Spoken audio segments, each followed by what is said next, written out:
بسم اللہ الرحمن الرحیم۔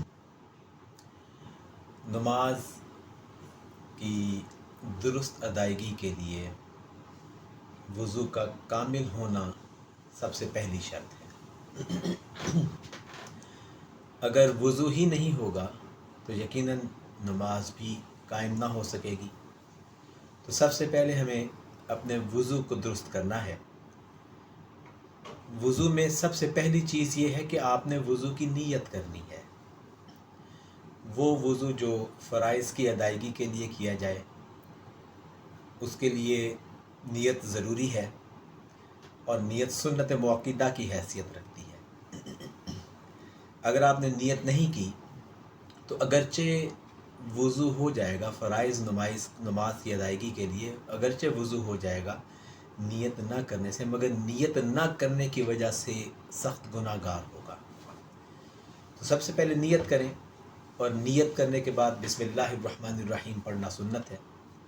اس کے بعد اپنے ہاتھوں کو دھوئیں اس کلائی تک، یہاں تک ہاتھوں کو دھوئیں، اور ہاتھوں کو دھوتے ہوئے انگلیوں کے بیچ میں بھی خلال کریں۔ 3 مرتبہ ہر عضو کا دھونا سنت موقدہ ہے۔ جس وقت ہاتھ دھو چکیں اس کے بعد کلی کریں، اور کلی کرتے ہوئے انگلی کے ساتھ دانتوں کا مسواک کی طرح کرنا۔ اول تو مسواک کریں، وہ سب سے بہتر ہے اور وہ سنت ہے۔ آپ صلی اللہ علیہ وسلم ارشاد فرمایا، اگر میں اپنی امت پر گناہ نہ سمجھوں تو ہر نماز سے پہلے مسواک کرنے کا حکم دوں۔ اگر مسواک نہ اویلیبل ہو تو انگلی کے ساتھ دانتوں کو مل لیا جائے، اور اتنا پانی منہ میں ڈالا جائے جو آپ کے کلی کرتے ہوئے آپ کے حلق کو ٹچ کرے۔ 3 دفعہ کلی کریں، اور 3 دفعہ کلی کرنے کے بعد اب ناک میں پانی ڈالنا ہے، اور ناک میں پانی اس نرم ہڈی سے تھوڑا اوپر جانا چاہیے۔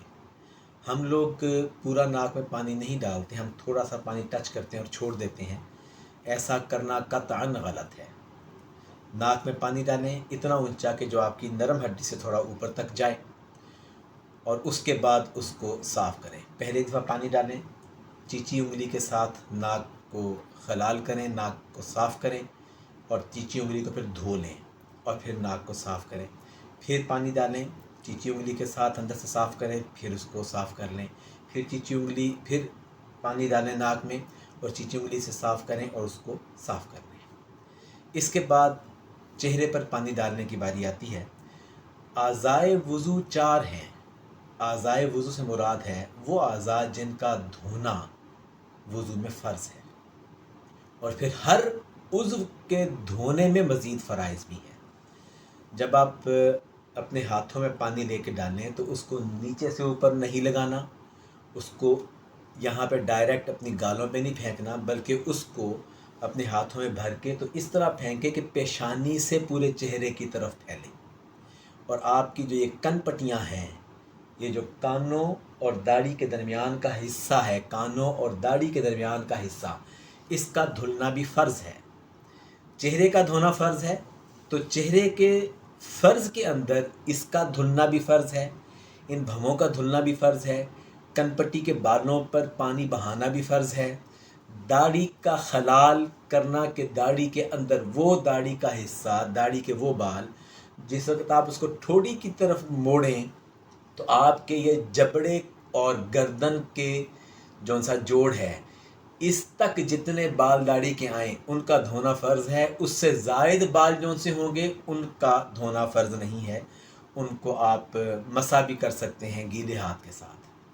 تو جس وقت آپ چہرہ دھوئیں تو اس طرح پانی پھینکیں کہ آپ کے پیشانی سے گر کے نیچے کی طرف آئے، داڑھی کا خلال کریں، اور پھر وہ جو چہرے کی دائرے کے اندر آپ کے آ رہے ہیں بال، وہ چہرے کے دائرے کے اندر کون سے ہیں، آپ کی یہ جو سا جبڑا اور گردن کی یہ جوڑ ہے اس تک جتنے بال ہیں ان کا دھونا جون سا ہے وہ بھی فرض ہے۔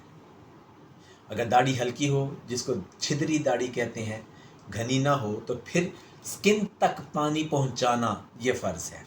ادروائز اگر داڑھی بہت گھنی ہے تو وہ بال جون سے آپ کے چہرے کے دائرے کے اندر آ رہے ہیں، جیسا میں نے پہلے عرض کی کہ جس وقت داڑھی کو اس طرح دبایا جائے اور آپ کی ٹھوڑی آپ کے جو سی یہ گلے کی جو سا جوڑ ہے جو کہ آپ کے جبڑے کے آخری حصے سے آتا ہے، یہاں تک جتنے بال ہیں ان کا دھونا فرض ہے، اس سے زائد جو ہوں گے ان کا دھونا فرض نہیں، مستحب ہے، ان پہ گیلا ہاتھ پھیر لیا جائے۔ 3 دفعہ چہرہ دھونا ہے، اور اس کے بعد پھر اب آپ نے جس وقت اپنے ہاتھوں کو دھونا ہے تو سنت یہ ہے کہ آپ کے ناخنوں کی طرف سے پانی کونی کی طرف جائے، اور کونی میں بھی آپ کی جو سی کونی ہے اس سے 2 یا 3 انگلیاں اوپر تک دھویا جائے۔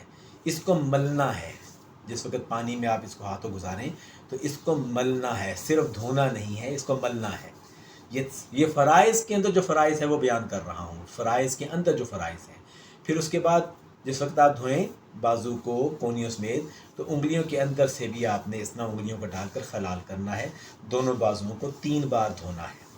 جب آپ کے بازو اچھی طریقے سے دھل گئے اور کونیوں کو مل لیں، بعض دفعہ سردیوں کی وجہ سے یا ڈرائنس کی وجہ سے اس کے اندر ڈرائنس ہوتی ہے، پانی نہیں بہتا، اس کو مل لیں۔ یہ سارے فرائض کے اندر مزید فرائض ہیں۔ پھر اس کے بعد چوتھائی سر کا مسح ہے، اپنے ہاتھوں کو اس طرح پانی کے اندر ڈالیں اور اس طرح کھول لیں، اور آپ نے بالوں پر کم از کم چوتھائی سر کا مسح فرض ہے تو اپنے پورے بالوں پہ کرنا ہو تو اس طرح پیچھے کھینچ کے لے کے جائیں، اور اس کے بعد آپ کی یہ دونوں جو سی انگلیاں تھیں یہ الگ تھیں، ان کو مسح میں آپ نے سر کے مسح میں ان کو شامل نہیں کرنا، ایسے اس کو لے کے جائیں پیچھے، دونوں انگلیاں اور انگوٹھا آپ کا الگ رہنا چاہیے، پیچھے تک لے جائیں، اور اس کے بعد پھر ان انگلیوں سے آپ کانوں کا مسح کریں گے اندر ڈال کے، اور اس انگوٹھے کے پیٹ سے کانوں کے پیچھے آپ نے مسح کرنا ہے۔ اس کے بعد پھر آپ کے جو پیچھے والے حصے ہیں ہاتھ کے، اس سے آپ گردن کا مسح کریں گے۔ اب اس کے بعد آخری فرض رہ گیا، اور وہ فرض ہے پاؤں کا دھونا۔